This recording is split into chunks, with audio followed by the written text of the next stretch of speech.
implica el bienestar social y humano, cuerpo, mente y espíritu. Conduce y dirige el doctor Fernando Calle, psicólogo social y psicoanalista. Escúchalo todos los martes de 10 a 11 de la mañana en Radio Cicla Estéreo. ¿Por qué enfermamos? Listo. Muy buenos días, estamos nuevamente en el programa ¿Por qué enfermamos? Muy buenos días para todos. Buenos días, Abraham, gracias por tu recepción y tu acogida. A los oyentes, gracias por su amable sintonía. Bueno, en el día de hoy, Fernando, me surge una inquietud, retomando el programa anterior en el que hablamos de información genética y conciencia cuántica. Mi pregunta es si el pensamiento, como hemos hablado en varios programas, moviliza la energía en el cuerpo, da la emoción, que es energía en movimiento. El pensamiento es el que conduce todas las reacciones en el cuerpo. Entonces, conscientemente pensamos una cosa, pero sabemos que también inconscientemente o en la genética, como hablamos en el programa anterior, están instaladas otras creencias o otras reacciones. ¿Cómo coherentizar esos dos pensamientos, el consciente y el que tenemos instaurado? Muy bien, es una pregunta de mucho calado, porque nos lleva a dos, yo diría tres vertientes esenciales, ¿cierto? La vertiente inconsciente de nuestro pensamiento. ¿De dónde surgen nuestros pensamientos? La mayoría de las veces nuestro pensar, nuestra función de pensar, dígase bien, está determinada más por las emociones que por criterios de conciencia. Es decir, cuando el pensamiento se convierte en algo inconsciente, cuando obedece a patrones fundamentales instaurados desde la infancia o que obedecen a caprichos o formas singulares de reclamo nuestro frente a la existencia. Quiero decir, a veces nos tomamos la vida tan personalmente que pretendemos ser nosotros los que se imponen sobre la realidad, o quien se impone sobre la realidad. Entonces los pensamientos que produzco son de dominio, de control, de manipulación, ¿cierto? Cómo controlar al otro, cómo manipularlo, cómo controlarlo yo, cómo establecer un tipo de pensamiento que sea dirigido o redirigido hacia mis propias pretensiones. Entonces, tenemos un tipo de pensamiento que sería más bien inconsciente preconsciente, en el sentido de que no lo estoy viviendo auténticamente a conciencia, sino que lo estoy viviendo desde una obsesión que tengo inconscientemente, y es, vuelvo y digo, pretender que la realidad se ajuste a nuestro criterio. Sí. Hay otro tipo de pensamiento que es un pensamiento inconsciente y que surge a partir de ciertos mecanismos inconscientes que nos someten emocionalmente. Entonces, yo tengo que estar pensando permanentemente como una forma obsesiva de demostrarme a mí mismo y demostrarle a los demás de que yo tengo una capacidad de pensar, ¿cierto? Cuando yo intento demostrar que pienso o intento ratificar la forma de ser racional, entonces me paso razonando todo el tiempo. A todo le pongo razón, a todo le pongo un criterio lógico. Entonces, en ese sentido, no le doy entrada a nada de lo que significa la otra realidad, que es más vasta, más amplia, y es la realidad cuántica, o la realidad espiritual que hemos nombrado aquí.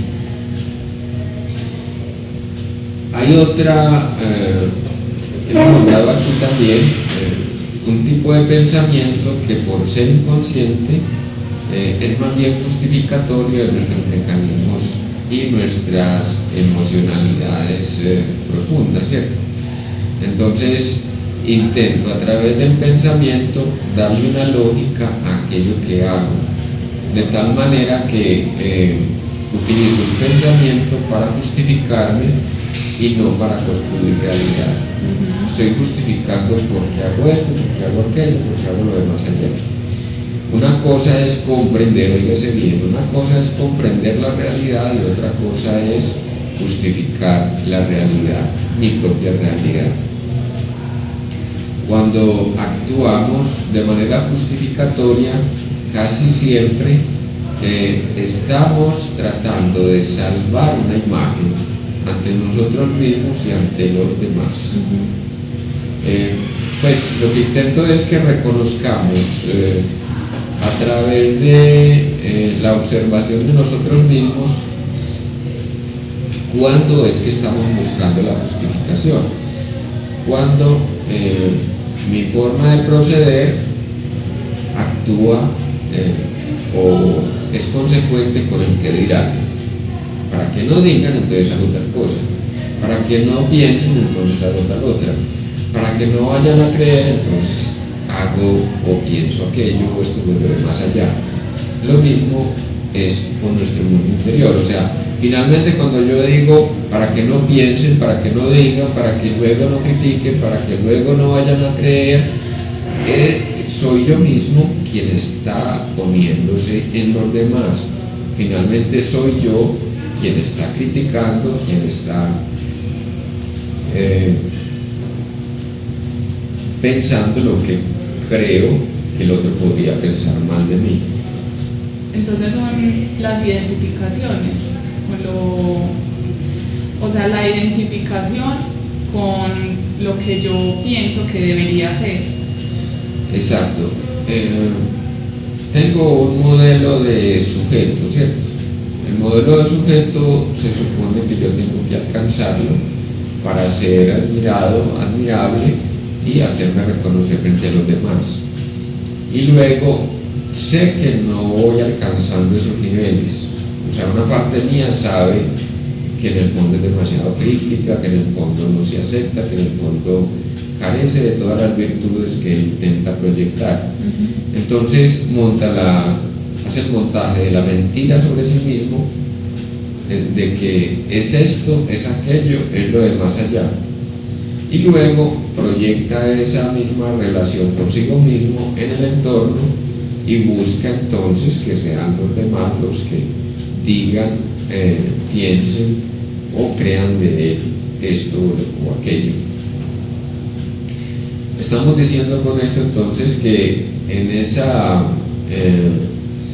desconsideración conmigo mismo soy muy exigente, me estoy imponiendo un ideal de ser perfecto y luego ya sé que tengo un criterio muy empobrecido de mí mismo, entonces al menos que los demás crean que yo no soy tan poca cosa. Y esos tienen unos efectos, o surgen, quiero decir, generan unos efectos en la relación con los demás absoluto. Quiero decir muchas veces absoluto. Y es que trato de sostener una imagen que yo en el fondo sé que no poseo. ¿Sí? Es un desgaste continuo. La otra parte es que hay una forma del pensamiento, decíamos que se da de manera inconsciente y tiene que ver con aspectos que yo reprimo. Yo pensé en alguna época, por ejemplo, sobre la relación de papá y mamá. Eso quedó reprimido. Yo no volví a recordar que podría haber sucedido con aquello. Yo los veía pelear, pero nunca volví. Siempre que aparece el pensamiento o el recuerdo, entonces lo anulo. Pero luego formo una familia y tengo que repetir el patrón que vi de pelea entre mis padres. Entonces ahí decimos que hay un pensamiento inconsciente que busca realizarse porque ha quedado reprimido, ¿cierto? Pero ese pensamiento, dijéramos que habríamos de hacer unos niveles, ¿cierto? Para que nos entendamos. En lo básico está la pulsión. La pulsión es lo que me empuja por la vida, lo que me da la energía para ejecutar la acción. La pulsión sexual, la pulsión agresiva, el empuje, ¿cierto? Llamémoslo así. Luego está la construcción del deseo. El deseo lo construyo en torno a la relación con la prohibición. Sé que no puedo ir por el mundo descargando mis empujes, mis agresiones. No puedo ir por el mundo tomando a los otros como objetos sexuales. Y en ese sentido, entonces, ahí se encuentra la pulsión con la prohibición y se construye lo que se llama el deseo. El deseo nos constituye. Entonces, el deseo produce fantasías. Esas fantasías son recreaciones del propio deseo. Cuando la pulsión emerge, entonces el deseo la toma en sus brazos, por decirlo así, y le da forma a través de las fantasías. Y muchas veces a través de la forma de proceder en la vida corriente. El deseo entonces puede producir las fantasías, y las fantasías, cuando yo soy más o menos consciente de la fantasía, entonces produzco pensamiento. Es decir, el pensamiento ya es producto de una elaboración de las formas de imaginación. Óigase bien, imaginación y fantasía van de la mano. No es que digamos que son la misma cosa, no. La fantasía es la recreación del deseo. Recreación, vuelvo a crear el deseo. O sea, es como la película de que sucede lo que yo quiero que pase. Exacto. La fantasía, reiteremos eso, la fantasía es la película donde sucede lo que yo quiero que pase. Pero entonces yo no me conformo con eso, ¿cierto? No me conformo con producir esa película y produzco pensamiento, que ya es un instrumento esencial del yo para pasar a la acción. El pensamiento, oígase bien, el pensamiento es acción. Es decir, el primer movimiento en toda acción es el pensamiento.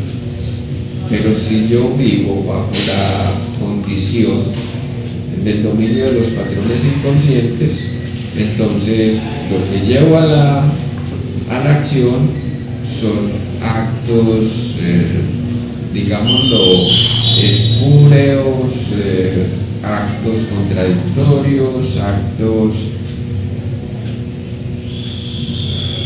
revesados o contraproducentes. Entonces, en ese sentido, la generación de la acción, decimos entonces, está precedida de el pensar, y sucede al ritmo del pensar. Es decir, para Freud, el pensar es no solamente el primer paso a la acción, sino la realización del acto. Realizo los hechos porque ya los pensé, pero también utilizo el pensar para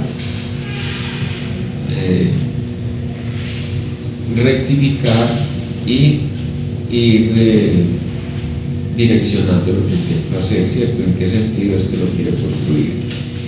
Pero entonces miren ustedes, démonos cuenta que el pensar entonces estará atravesado por lo reprimido, lo fantasioso, lo pretencioso, lo ilusorio y finalmente lo propositivo.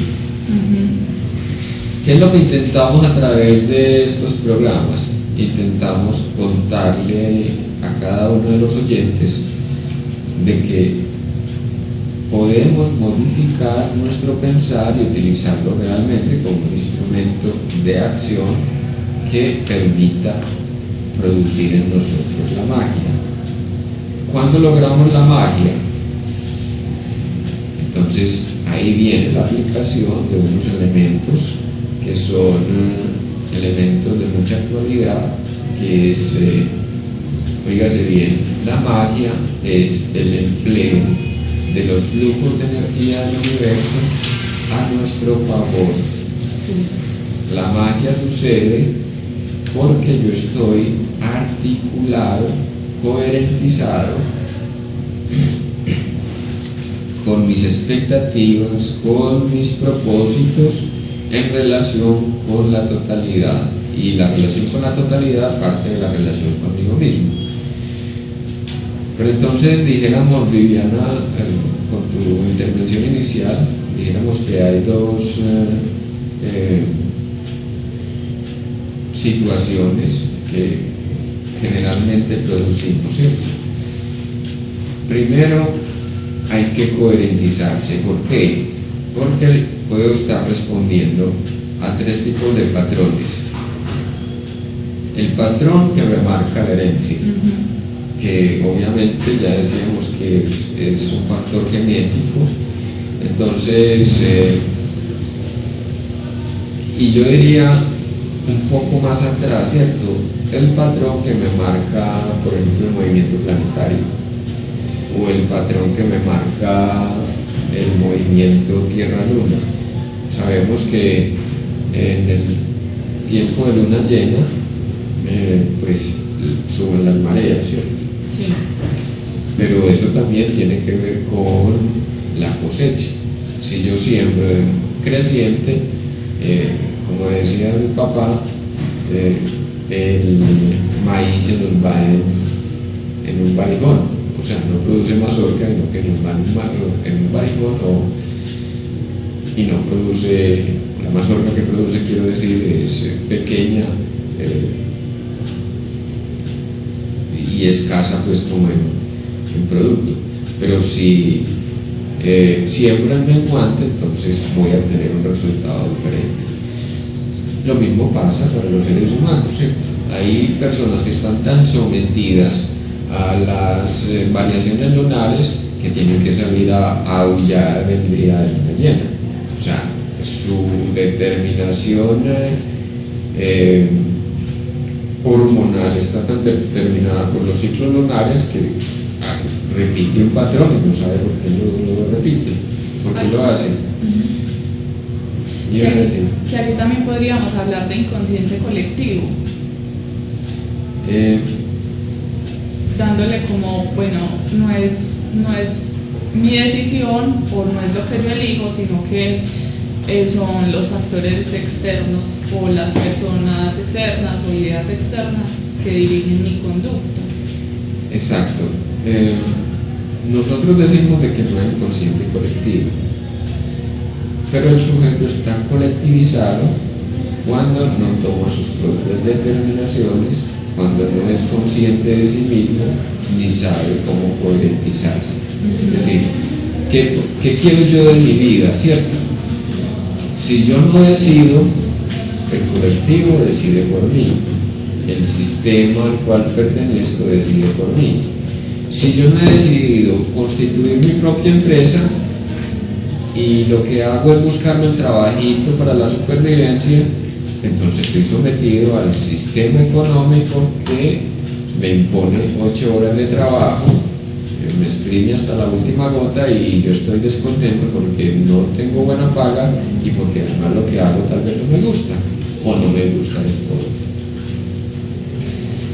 Entonces decíamos que hay unos patrones, ¿cierto? Unos patrones arcaicos que tienen que ver con el pasado del planeta, el pasado de la humanidad, el pasado singular, la historia singular, y podríamos decir unos patrones colectivos en los términos que estamos hablando ahorita, ¿cierto?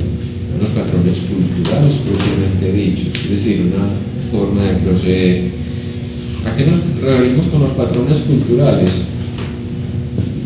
Para que nos vayamos en retrospectiva, pues analicemos cada uno para que nos quede más claro este asunto.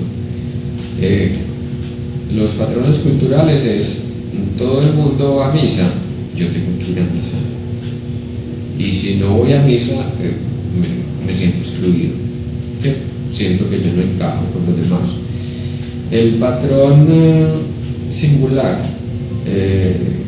tuve un trauma en la infancia y eso me lleva a repetir esquemáticamente el mismo traumatismo siempre, ¿cierto?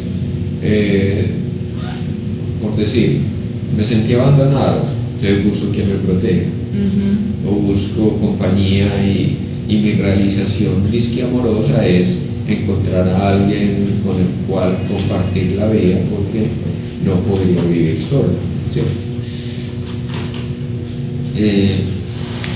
El patrón del pasado de la humanidad, que pueden ser en dos perspectivas, ¿cierto? El pasado de la humanidad como un trauma colectivo, cuando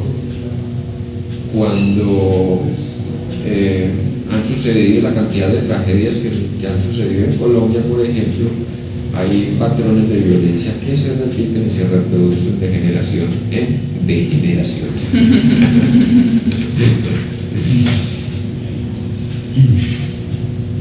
Y está la otra parte del pasado de la humanidad, de la cual yo también he hecho parte. Entonces ahí viene aquí estuvo en nuestro programa un señor que estuvo hablando sobre la psicología transpersonal, y entonces él hablaba de cómo una persona de una encarnación anterior puede traer unos patrones que repite en la situación actual, ¿cierto? Entonces, por ejemplo, me encuentro en esta encarnación con alguien que maté en una encarnación anterior, entonces, y ahora resulta de que ese alguien o es mi marido, o es mi mujer, o es mi hijo, ¿cierto? Me dedico a sobreprotegerlo en doble sentido.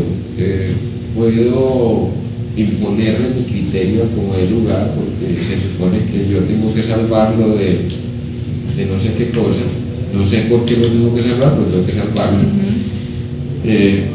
O me pongo a protegerlo en exceso y no lo dejo crecer, que igualmente es tirarme pues en el desarrollo individual o tirarme en su libertad, etc. Y Perdón, o sea que ya viene con una memoria de lo pasado, con unas emociones pasadas que, digamos, no comprende conscientemente en esta vida, pero su emoción la tiene vigente. Y como un patrón, porque una de las cosas que nos enseña la filosofía oriental del karma, pues el karma no es que yo tengo que pasar por un castigo, ¿cierto? El karma fundamentalmente es que, habiendo dejado de entender algo en una encarnación anterior o en una situación del pasado, habiendo dejado de entenderlo, entonces lo repito como otra manera de asimilarlo. Tengo que repetirlo hasta que lo entienda, ¿sí? Entonces, tanto se repite una cuestión de una encarnación anterior como se puede repetir una situación del pasado infantil, familiar o singular, ¿cierto? Y está el cuarto patrón, decíamos en retrospectiva, que es el patrón biológico, ¿cierto?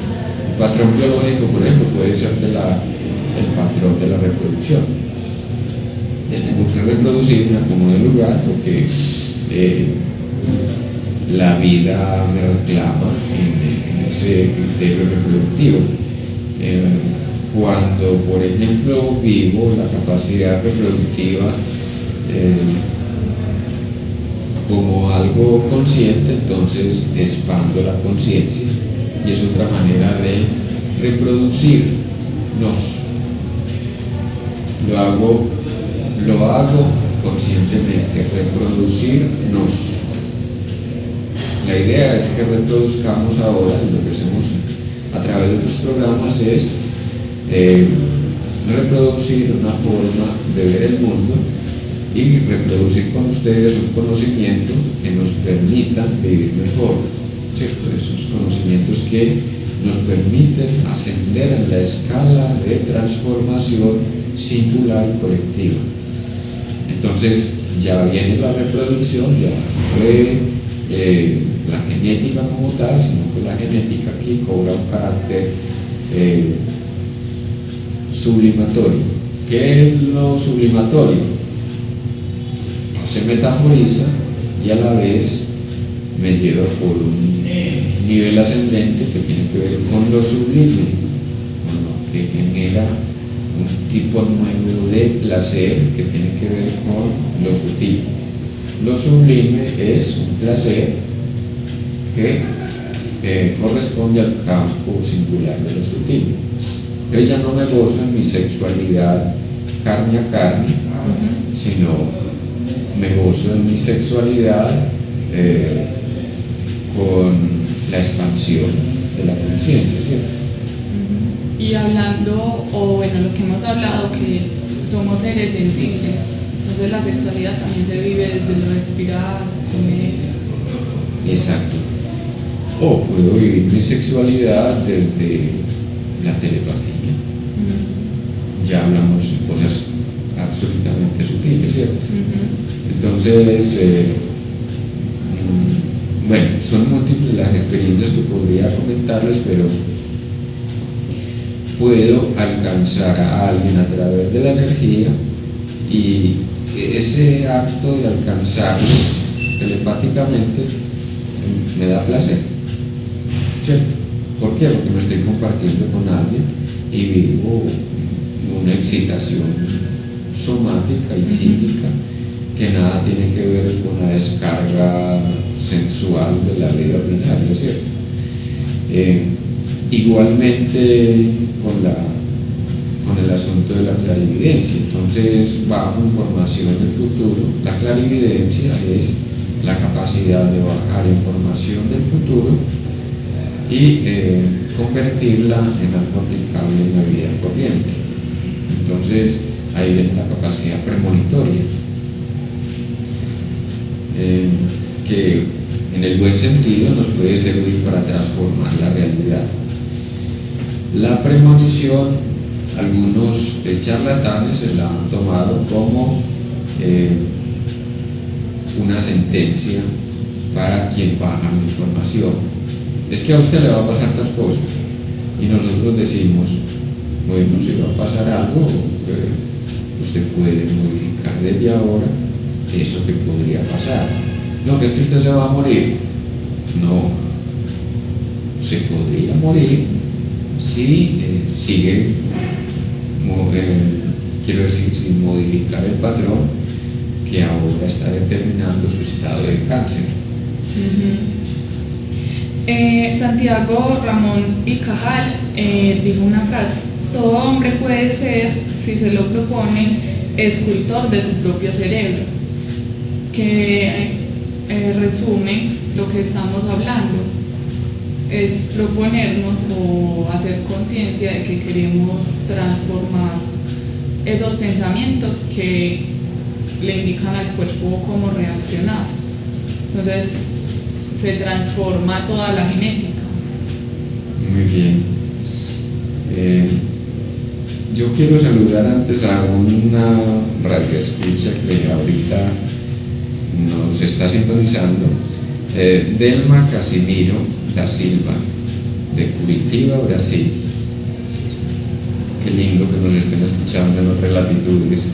Gracias por esa noticia. Entonces, ¿cómo hago yo con la información que recibo y para qué me sirve?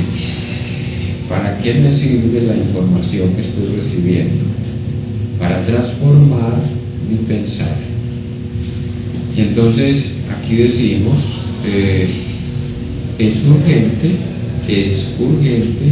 que nosotros reconozcamos en nuestro propio interior aquellos patrones que estamos repitiendo de manera inconsciente para poder construir una forma de pensar y de hacer que sea en el sentido más erótico posible. Erótico en el sentido pues de lo constructivo. Eros, el dios griego del amor, es en ese sentido que lo proponemos, ¿cierto? La erotización del pensamiento es utilizar el pensamiento para la transformación. Otra cosa sería la sexualización del pensamiento, que ya son síntomas, ¿cierto?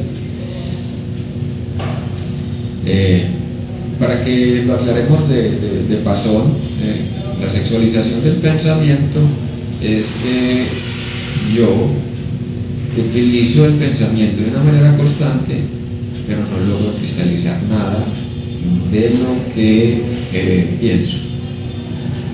Tengo pensamientos muy claros, capacidad analítica profunda, pero solamente me sirve para ir a repetirlo ante un público deslumbrado que tiene sed de conocer, pero que está en la misma que yo. Es decir, no cristaliza pensamiento. Las academias se utilizan mucho para eso, para repetir pensadores y pensamientos que no transforman la vida, sino que reproducen la posición bancaria, como diría Freire, ¿no? Acumulación y acumulación de conocimiento, que en realidad no es conocimiento, en realidad es acumulación de datos, porque finalmente el conocimiento es conocimiento cuando se articula a una forma de proceder y de concebir la realidad. No sé si querías profundizar algo con lo que te produjo la frase de Santiago Ramón y Cajal. Bueno, quería profundizar más en, ahorita hablamos de ser observador. Entonces, ¿cómo convertirme en ese observador que ya sé que tengo una información de mis ancestros o mis vidas pasadas? Tengo un antecedente y también reacciono de acuerdo al ambiente en el que estoy. Entonces, ¿cómo volverme un observador para empezar a transformar y a elegir y empezar a crear opciones para esa elección? O sea, ¿deseo ser de esta manera o de esta? La invitación que hemos hecho desde estos programas es a que nos convirtamos en unos guerreros, guerreros espirituales, no guerreros de guerrear contra el otro, contra la humanidad o contra la naturaleza, no. Guerreros, el guerrero del conocimiento no lucha, acecha. Y el acecho tiene que ver con estar con la atención dispuesta, esperando el momento en que se dé la oportunidad de ensanchar un poco más el conocimiento. El guerrero espiritual se acepta como un sediento, no de información, sino de conocimiento. Y el conocimiento, ya decíamos, lleva a la transformación de mi realidad, no tanto de la realidad exterior, porque yo transformo la realidad en la medida que transformo mi propia realidad. Habrá quienes se dedican a transformar la realidad exterior, creyendo que es así como pueden obtener muy buenos resultados, pero ya sabemos de que quienes se dedican a transformar la realidad exterior son abandonados de sí mismos. Y en un momento, dijéramos que sí, hay magos de esta realidad, por ejemplo los que se dedican a construir capital, los banqueros, ¿cierto? Ya sabemos que ellos tienen una magia para hacer dinero pero la magia que utilizan es una magia completamente competitiva, donde no hay principio ni de la justicia ni de la reciprocidad.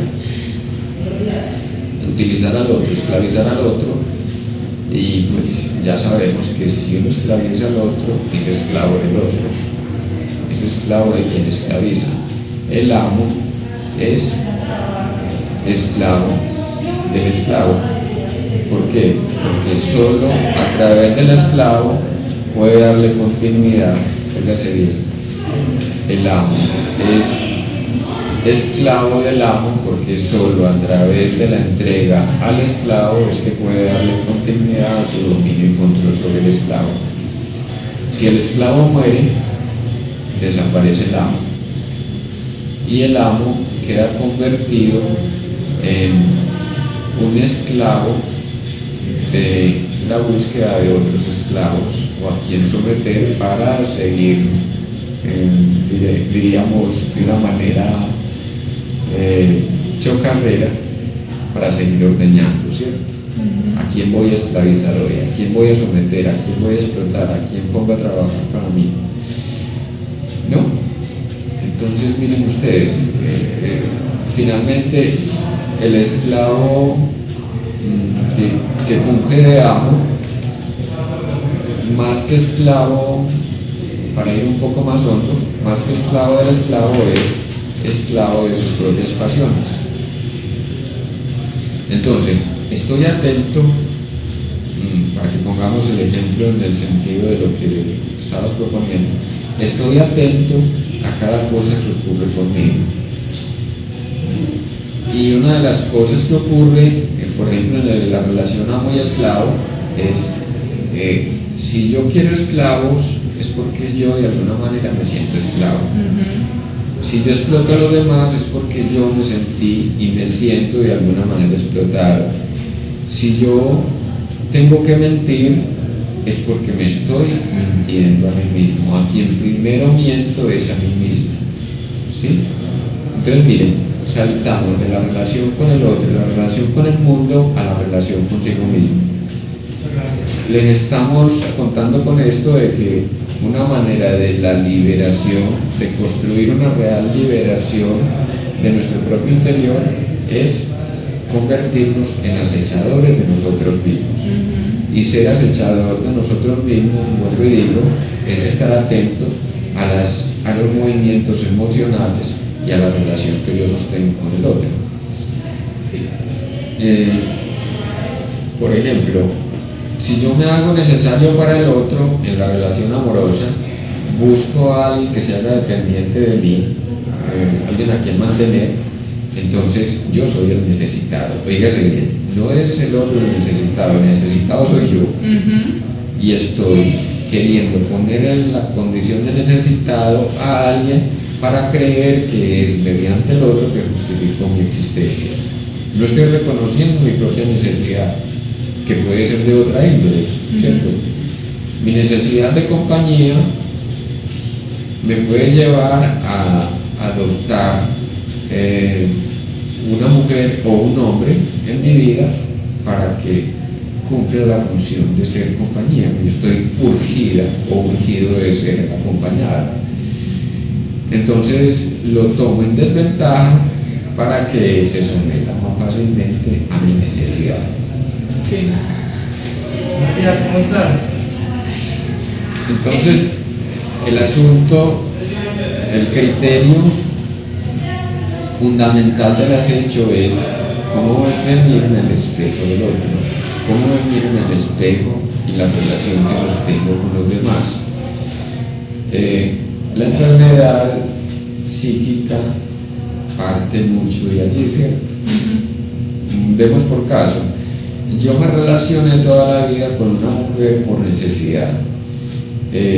La necesidad mía era compañía y trabajé denodadamente por darle todo lo que fuera comodidad, respeto, consideración. Pero luego esa mujer muere, ¿cierto? Yo quedo en bancarrota. Y entonces, ¿qué pasó con mi soledad? nunca la enfrenté, entonces me voy detrás del muerto. ¿Me hago entender? Sí.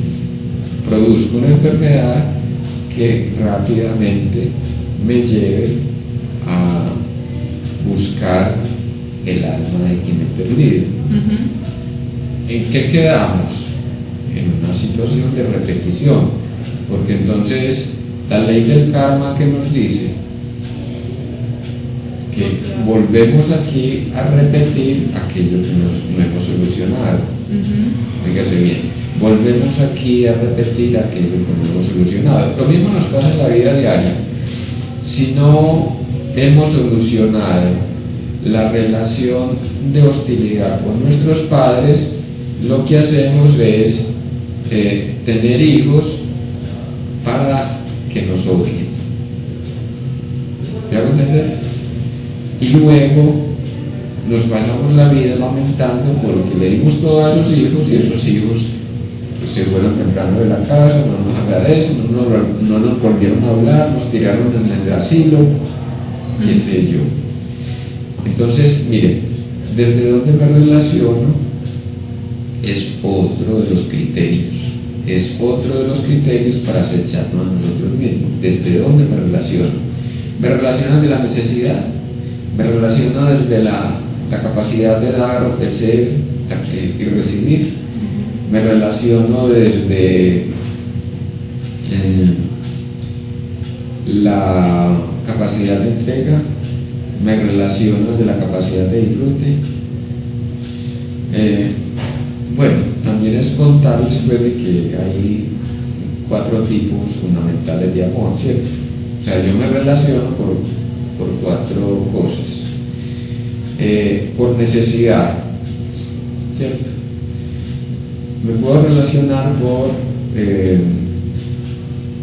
la capacidad de entrega y de disfrute, donde busco en la interacción con el otro es la posibilidad de realizarme en lo que puedo ofrecer y el otro me puede ofrecer.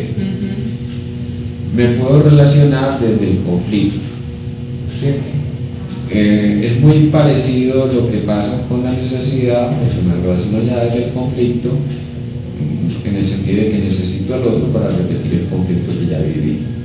Si yo no he salido del conflicto con mi papá y mi mamá, me busco a un hombre o una mujer comprometida. Si yo no he salido del conflicto de haber sido agredido en la infancia o seducido en la infancia, entonces busco a alguien que repita conmigo la función de seductor o la función de manipulador, ¿cierto? O busco en la relación con el otro. En estos días me llamó mucho la atención porque alguien pues llega a pedir ayuda y es que fue víctima de unos abusos sexuales infantiles, y entonces lo que esta persona hace siempre es abusar económicamente de los parientes, pero se busca por fuera del hogar gente que siempre le abusa económicamente.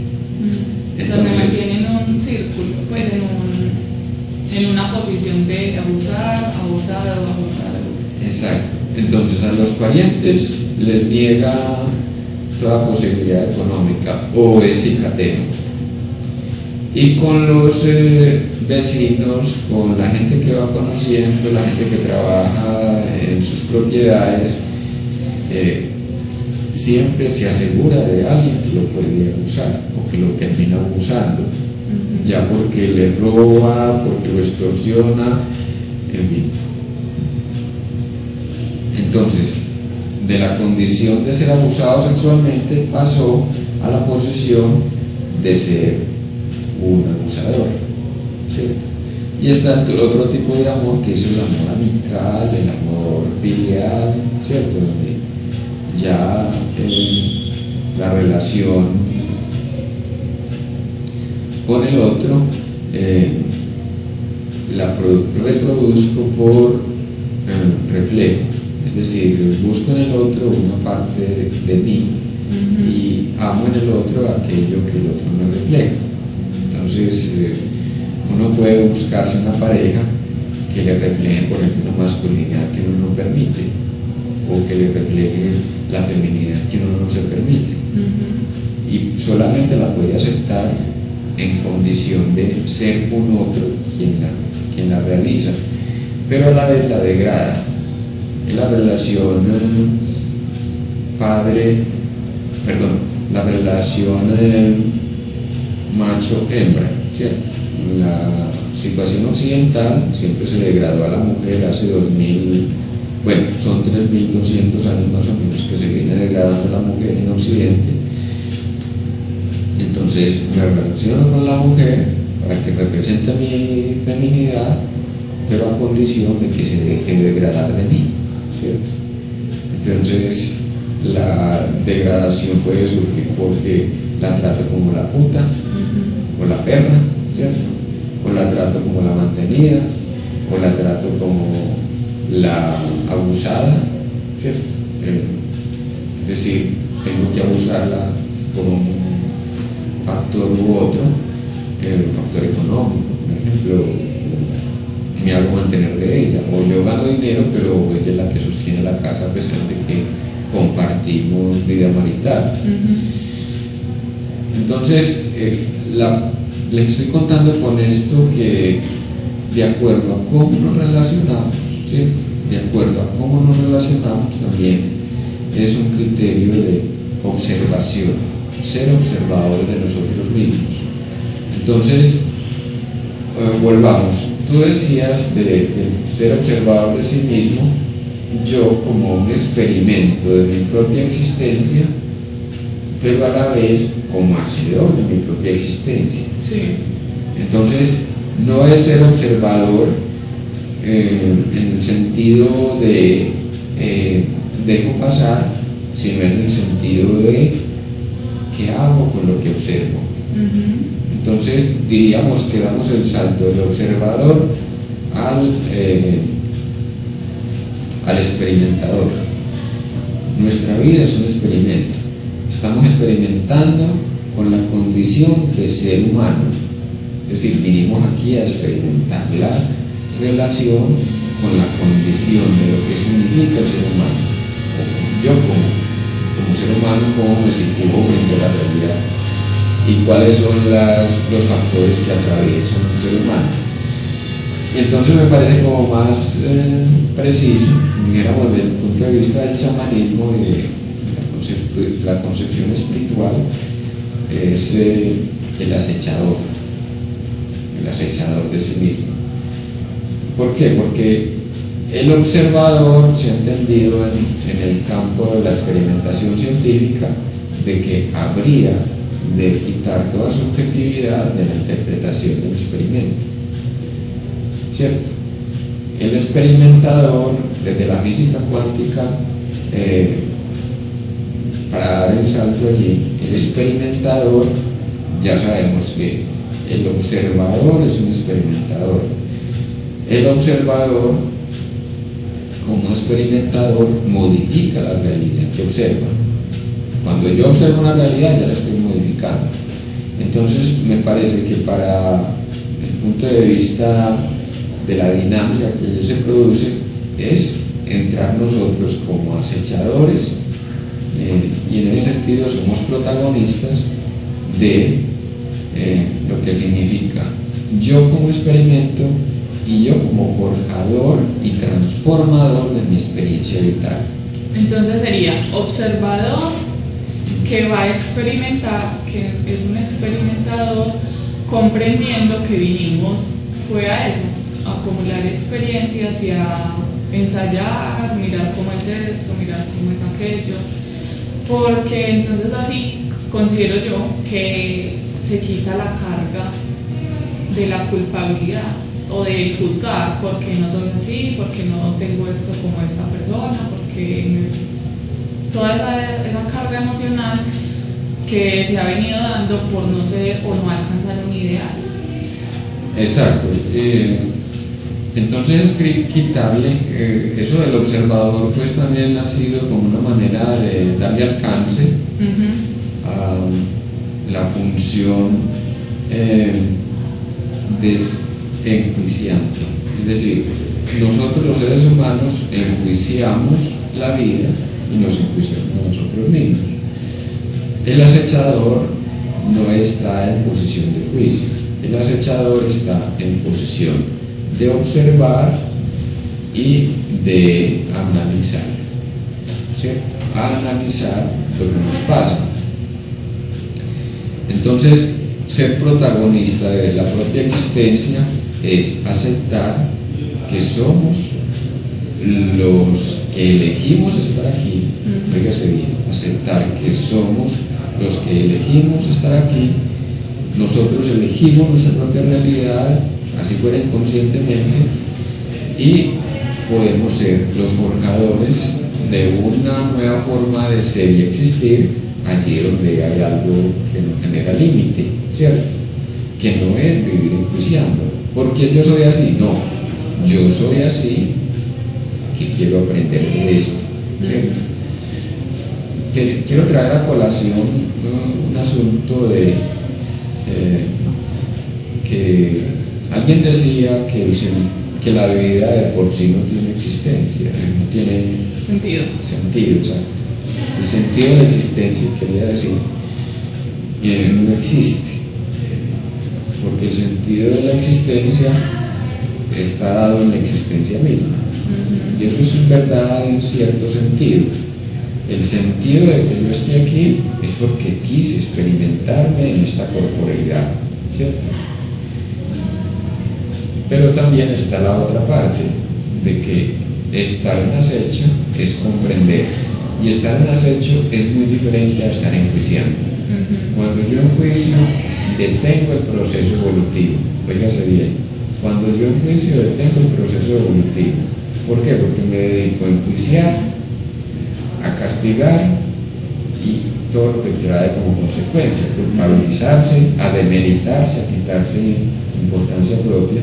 Pero cuando yo asumo de que mi visojería, pues mi desviación ocular, yo la elegí como parte de una experiencia singular, entonces ya dejo de enjuiciarme porque soy misógino. Y entonces miro a ver cómo modifico el asunto, en tanto lo integro en mí y dejo de despreciar a los bisojos o a los viscos, y en ese sentido entonces construyo lo que podría ser lo que los toltecas llaman un aliado. Eso que yo me inventé de ser bisojo para ver qué se sentía y cómo se sentía, entonces aprendo a profundidad qué significa ser bisojo y por qué se puede llegar a ese camino, cuáles son las derivas que me llevaron a ser bisojo, ¿cierto? Es decir, que entonces juzgar es decir, esto está bien y esto está mal. Exacto. Mientras que acechar es el interrogante. Yo estoy produciendo esto y yo estoy produciendo justamente para mí. ¿Estoy produciendo un cáncer? Sí, lo estoy produciendo. Entonces, ese cáncer que estoy produciendo, ¿qué me quiere decir? Que yo todavía no entiendo de mi mundo, de mi propia realidad o de la realidad que yo elegí. Eso uno encuentra gente que son especialistas, por ejemplo, en enfermedades, de acuerdo a la forma como han vivido su propia enfermedad. No han tenido que ir a una universidad y son más expertos que los propios expertos.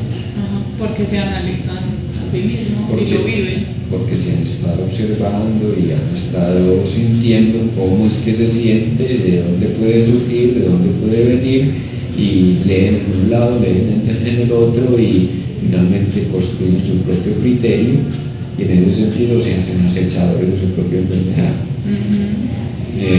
Obviamente tampoco descartan ninguna ayuda, ¿cierto? Buscan la ayuda allí cuando sienten que hay un nudo que elaborar. Yo puedo sufrir del corazón y decir, sí, yo soy un cardiópata porque tengo problemas de hipertensión. Sí, eso es verdad. ¿Qué vino primero, la cardiopatía o la hipertensión? no, que la hipertensión está ocasionando la cardiopatía. Entonces voy al síntoma, ¿cierto? Primero analizo el síntoma. La cardiopatía se desató porque yo me empeciné a producir un síntoma en particular, la hipertensión. Entonces, ¿qué representa la hipertensión en mí? Es que yo soy muy enjuiciador, es que yo siempre me estoy presionando y siempre me estoy diciendo, ¿por qué no hiciste esto? Pero vos sos un tonto, pero ¿por qué no saltaste a la otra escala? Tonterías. Desde ahí estamos entonces reproduciendo los juicios. De los juicios siempre son, esto es malo o es bueno, o la comparación, lo que tú decías ahora. Me comparo con el que es muy bueno, considero que es muy bueno, o es que yo debía hacer tal cosa, o es que yo debía hacer tal otra. No, ya respondimos de una manera determinada.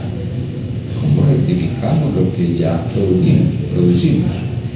O pudimos haber producido. Produje la cardiopatía. Es que yo primero produje una hipertensión. ¿Qué me produjo la hipertensión? Un estado emocional. ¿Por qué se produjo el estado emocional? Porque yo me vendí un falso criterio sobre la forma como sería existir, y es que tenía que ser perfecto. Entonces la presión que he mantenido sobre mí mismo es que un estado de imperfección que siento que nunca voy a alcanzar, y creo que uno tiene que ser muy exigente con uno mismo. No, es que si uno no se exige, entonces no logra los objetivos de la existencia. Tontería, pura tontería. Discúlpenme con el respeto que cada uno de los seres humanos merece, y los radioescuchas obviamente, pero lo que intentamos es que lo miremos de otro modo y un poco tomemos distancia de esos criterios con los cuales hemos forjado nuestra propia realidad, para que descubramos otras formas de ser y existir, ¿cierto? Entonces, criterio número 1, yo soy artífice de mi propia realidad. Criterio número 2, estoy aquí para experimentar la existencia. Eso no es enjuiciable desde ningún punto de vista, es enjuiciable. Ni es bueno ni es malo. Por más que haya sido, haya tenido que matar 500 personas, por algo estoy ahí. Entonces dejar pasar esos pensamientos que no me agradan o que en juicio, pues dejarlos pasar sin ese juicio. Exacto. Pero me voy del juicio al acecho. Si yo tuve que matar 500 personas, ¿por qué? ¿Qué es lo que estoy repitiendo? Sí. ¿De mi vida actual o de mi pasado transgeneracional? Es decir, el pasado arcaico de la humanidad, el pasado arcaico de mis encarnaciones anteriores, y a quién estoy representando yo en ese colectivo, ¿cierto? Entonces, vuelvo al ejemplo, si tuve que matar 500 personas, has hecho mi sueño, has hecho mis actos, entonces ya descubro, es que yo soy muy inclusivo, es que me da mucha, pero porque me da tanta rabia a mí con la gente. ¿A quién le estoy cobrando yo lo que en realidad me hicieron en la infancia? A las mujeres o a los hombres. ¿A quién le quiero cobrar yo lo que me hizo mi papá y mi mamá? Entonces, miren, ahí vamos a la causa. Abandonamos el juicio y dejamos de someternos a culpabilizaciones y damos el salto cuántico. El salto cuántico es la asimilación de un conocimiento que viene marcando mi propia existencia y que determina mi presente. Obviamente ha determinado mi pasado y puede determinar mi futuro. Voy al futuro, busco la información, que me permite entender mi pasado. Ir al futuro en este sentido es ir y decirle, por ejemplo, ahora tenemos muchas facilidades, decirle al doble, antes de dormirnos, decirle, por favor, quiero resolver esta situación, ayúdame a resolverlo de la mejor manera posible. ¿Qué quiero resolver? El interrogante, porque yo llegué a ser un asesino en serie. Sí. En el día de hoy hemos finalizado nuestro programa. Agradecemos a todos los oyentes y a Abraham, que es nuestro director. Muchísimas gracias, un feliz día, Abraham, Varela Saavedra, por acompañarnos y por abrirnos el espacio de la emisora. Muchas gracias. Finaliza.